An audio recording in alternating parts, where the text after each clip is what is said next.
Good afternoon. Ang topic ko ngayon ay yung tips sa summer. Ano ang ginagawa namin sa summertime para mapaganda at mapalakas ang ating mga bonsai. Ngayon, kasi maliban sa ating pagdi-design, pagwa-wire, styling, at iba pa, kailangan natin yung horticulture side ng ating mga bonsai. Dapat alam natin yung mga ugali, paano palakasin at ang kanyang iba pang pangangailangan. Maliban lang kasi sa ating pag-i-style, kailangan natin dapat alamin ang ugali ng ating mga bonsai. At anong dapat natin gawin. Hindi yung bara-bara tayo. Dapat may sunod-sunod tayong schedule sa ating mga bonsai. Tulad nito, itong bantigin nito, ito kaya yung aming experience ng ilang taon, nakuha na rin ang kanyang ugali at paano siya gawin at pagandahin sa isang taon. Tulad nito, may mga rito, schedule, yung bonsai calendar. Kung may calendar tayo, talaga, ako naman ay may bonsai calendar. Ang aking bonsai calendar ay nag-umpisa ng December at nagtatapos sa November. Okay, yan. Ngayon, punta tayo dito. Yung December, January, February. Ito yung sinasabi kong dormant period. Okay? Dahil nga malamig dito, taglamig, mahina, tigil ang tubo ng ating mga bonsai. Hindi masyado. Okay? Kaya dito napapansin nyo ang ating mga halaman, naninilaw, naglalagas, walang tubo ng mga branches, mahina siya. Kuminsan may mga insekto, mga aphids, dahil dito mahina ang ating mga bonsai, kaya inaatake siya ng mga insects. So yung dormant period, talagang pahinga dito ang halaman. Ngayon, pagpasok ng March, yung March, April, May, June, ito yung sinasabi kong growing period. Ito yung summer months. Dito mainit, halos yung 6 to 6 yung araw natin. Okay? At dito malakas ang ating mga bonsai. Dito ako nagko-concentrate kung anong activities namin itong growing period, yung summer months, na later i-discuss ko. Okay? So, pagpunta natin ng July, okay, hanggang August, dito sa amin kasi, halos dito sa atin, ito yung tag-ulan. Pero may mga time nagbabagong ating panahon dahil sa climate change. Pero ito pa rin yung aking rainy season, yung July, August. Dito yung monsoon rains. Okay, dito medyo titigil ang halaman. Okay, walang masyadong tubo, hindi masyadong malakas, pero may mga tubo siya, hindi naman totally. Okay, dito lumalakas ang kanyang maugat at iba pa. Pero mas compare mo sa growing period, dito mas malakas kaysa dito sa rainy season. Ngayon, pagpasok ng September, October, November, ito yung sinasabi namin Indian summer na growing period ulit. Dito, medyo mainit ulit dito. Very active na naman ang ating mga halaman dito. Okay? So, dito na naman, malakas ulit ang halaman natin, tumutubo ulit lahat yan at iba pa. So, ngayon, pupunta tayo yung summer months na tips sa summer months. Anong gagawin natin dito? Okay? Ito, i-discuss ko ngayon. Ngayon, punta tayo rito sa Bantige na ito. Itong next week kasi, ito i-prepare na namin. Isang activities namin bago mag-summer. Okay, itong end of last week ng February, prepare na namin ito. Isang ginagawa namin, inaalis na namin ang wire.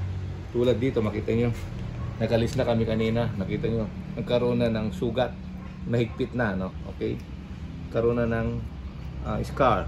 Kaya ito, inaalis na natin lahat yan. Okay. Kita nyo. Hindi ako nasasayang sa wire kasi pag pilitin nyo, baka masugat yung mga branches natin. Kaya sacrifice yan. Okay? Kung naghigpit na ng ganyan, yan, tulad nito. Inaalis na namin yan. Kasi mahirapan na siya. Kung pabayaan nyo kasi yan, mababali yan, maghigpit yung wire. Okay, yan, tulad nito.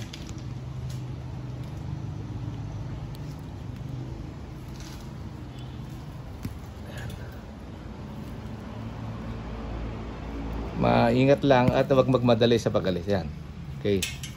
Clear na natin. Kasi pag summertime ito, pag pinabayaan mo yan, na nandyan pa yung wire, yung 2 months lang yan, mabilis na tumaba to. Very active ng ating mga branches pag summertime. Kaya pag sa summertime, yung mahigpit na wire na inaalis ko na. Nag-aalis na ako halos lahat yan. Pinapabayaan ko na yan.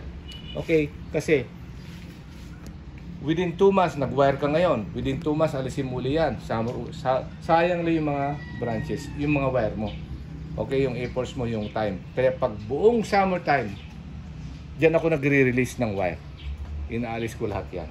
Okay, so ito importante. Pag summertime sa akin, nag-aalis ako talaga ng wire. Hindi ako nagwa-wire dyan. Okay, dahil nga mabilis tumaba ang mga branches natin at maraming tumutubo yan. Okay. Pangalawa ko activities, pag summertime uli, yung mga unnecessary na tumutubo na mga branches, sanga, dinilinis na namin yan. Inaalis lahat yan. Yan. Inaalis yan. Mga unnecessary na hindi na kailangan. Kasi pag pinabayaan mo, halimbawa mga ito, yung mga unnecessary na yan, pag summertime, ang bilis tumubo yan. Kinukuberan yung mga branches natin, kaya hindi na pipenetrate ng mga sunlight. Kaya importante, linisan mo na siya. Okay? Yung mga unnecessary na hindi kailangan ng branches o tumubo sa iba-ibang lugar na hindi mo na kailangan sa design mo, alisin mo na siya. Okay? Kasi pag pinabayaan mo, kukuberan niya halos lahat yan. Halos sumasabay siya sa pagtubo ng mga kailangan mong mga branches at yung mga ibang nutrients, sinisip-sip niya yan na dapat pumunta sa kailangan mong mga branches. Kaya dapat alisin yung mga unnecessary na branches na hindi kailangan. Ngayon, third, makita yung mga bulaklak. Okay? I-apply nyo rin to sa ibang halaman na species. Ito, yan, dami. Inaalis namin yan. Tag-iniisa yan. Yan, okay.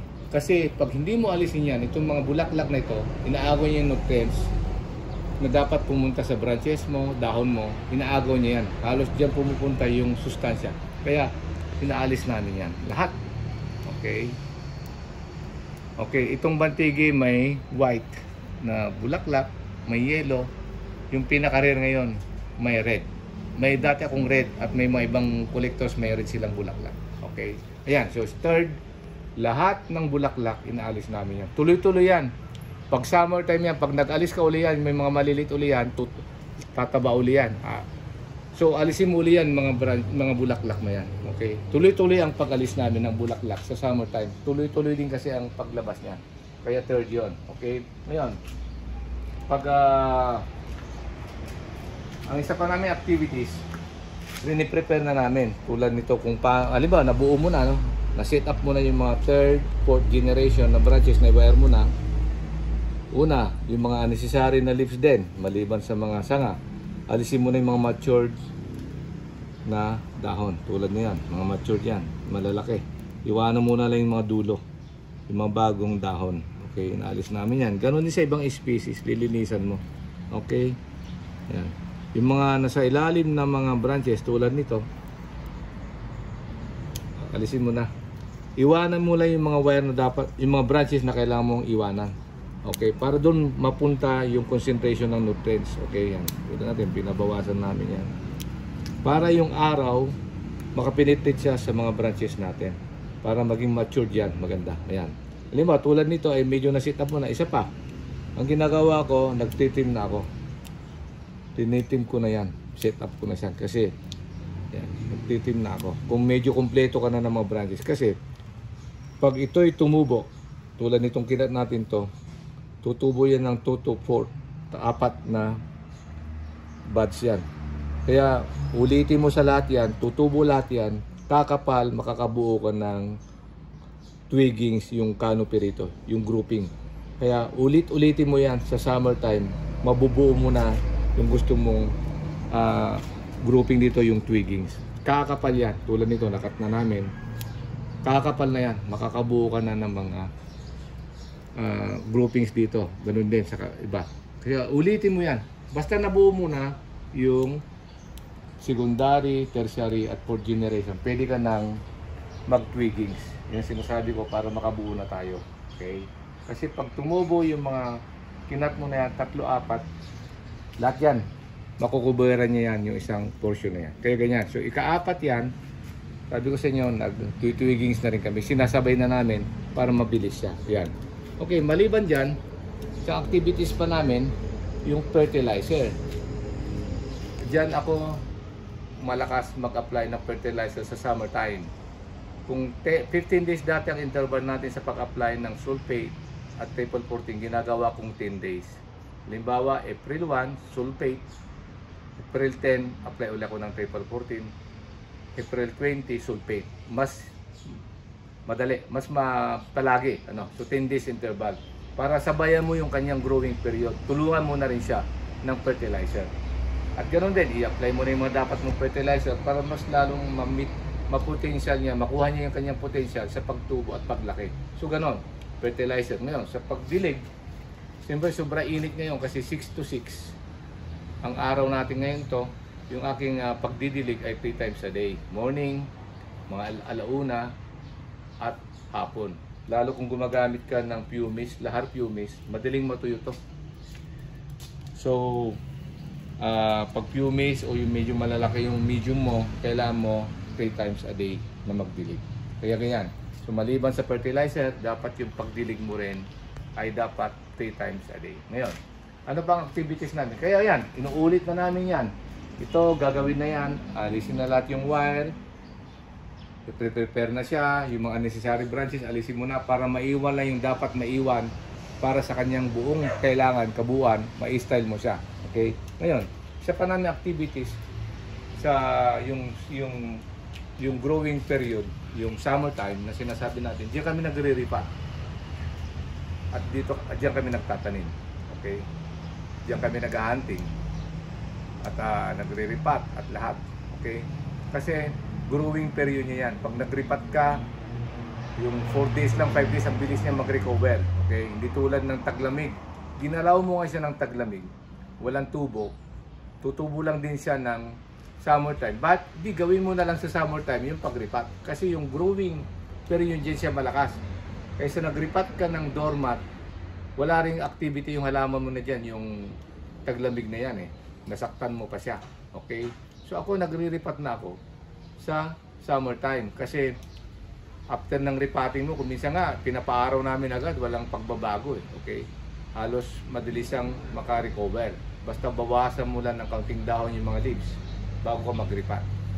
Diyan din kami nagtatanim sa summer. Yung mga bagong hunting namin, diyan kami naglalagay at nagtatanim sa summertime. Kaya kung minsan may mga material na nagbebenta diyan ng mga taglamig, ako hindi ako masyadong kumbinsido doon na bumibili dahil nga mahirap siyang buhayin sa doormat o taglamig. Mas okay pa yung growing period ng March hanggang August, September. Pwede pa yon. Pwede pa yon. Doon ka magtanim or magripat. Pwede pa yan. Huwag lang talaga sa taglamig. Kaya yan ang aming activity sa summer. Yung repotting, dyan kami nag-i-schedule. Kaya ito, makita nyo ito, gagawin na namin ito. Yung may iba namin 5 years na bantige at halaman, iriripat na namin itong mga summertime. Okay? Ayan. So, sundan nyo lang po. Very simple lang yung aking bonsai calendar na sinunod at yung aking experience sa ilang taon na ina-apply ngayon sa aking pagbobonsai. So, gawin nyo lang po yan. Naranasan ko na kasi yan yung may ibang schedule na namamatayan ako ng mga halaman dahil nga hindi nasa timing lahat yan. So, sabi ko, yung horticulture side ng paghalaman, dapat alamin din natin maliban sa ating pagwawire, styling at iba pa. Kasi yung wiring at lahat yan, natututo tayo dyan. Pero yung pag-alaga, pag-observe ng kailangan ng isang halaman, experience ang kailangan natin dyan. Dapat may sarili tayong halaman, obserbahan nyo lang yung kanyang ugali, matututo kayo sa kanya. So, ganyan lang po. Thank you.